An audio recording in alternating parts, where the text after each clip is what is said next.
बूढ़ा आदमी दौड़ सकता है? अरे हम तो बूढ़े नहीं हैं, हमसे कोई कहे कि दौड़ के चले जाओ, बड़ा मुश्किल है वो।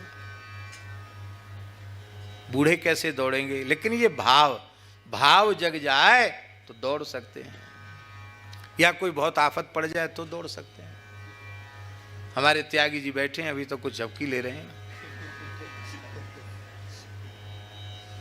ग्वालियर में कथा थी, तो एक हमारे भगत थे, अब बहुत उनका शरीर नहीं, बहुत प्रेमी थे, कपूर चंद जी नाम था, वैश्य थे, बड़े भक्त थे, ऐसा बढ़िया गाते थे, बहुत बढ़िया गाते थे, और दाऊ जी वाली ठंडाई रोज पीते थे वो।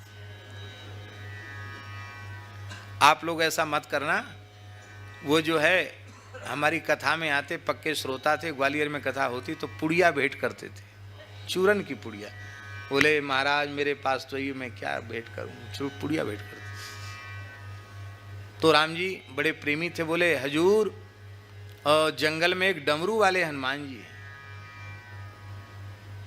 ऐसी हनुमान जी की प्रतिमा हमने आज तक कहीं देखी सुनी नहीं, हमने भी नहीं सुनी, डमरू बजा के हनुमान जी नाच रहे हैं।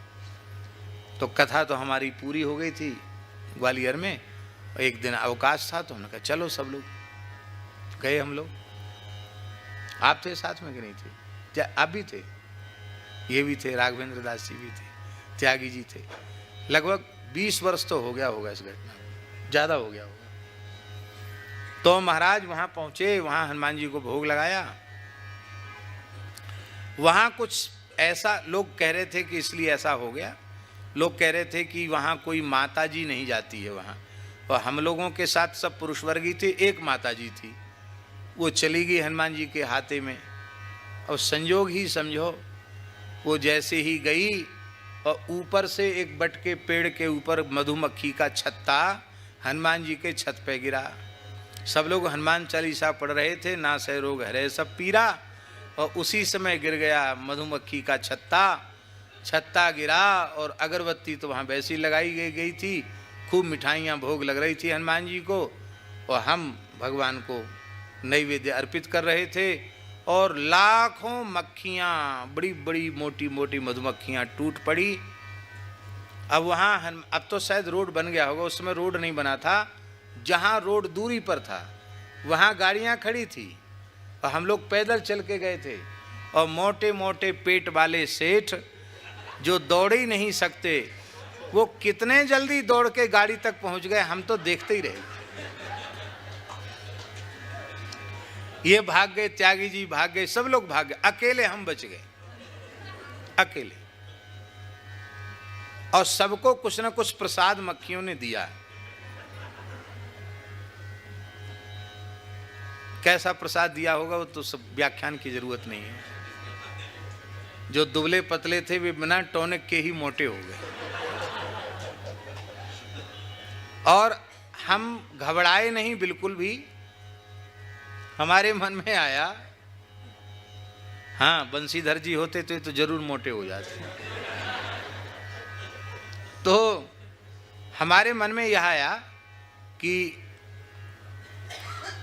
अब भागने से भी फायदा क्या है, मक्खियां तो काटेंगी ही, जैसी भगवान की इच्छा होगी वैसा होगा।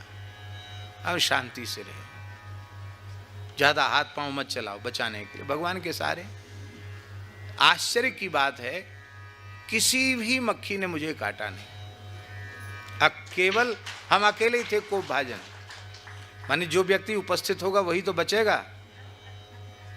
और लोग अपने पर्स छोड़े आए थे, जूता चप्पल तो हमने नहीं उठाए क्योंकि वो उठाने वाला काम हमारा है नहीं। जूता चप्पल भी लोग छोड़े आए थे, पर हमने सब प्रसाद बटोरा, वहाँ से लोगों के पर्स बटोरे, और पैदल चल करके हम आराम से आए, किसी ने काटा नहीं, और फिर बैठ करके वहाँ आए।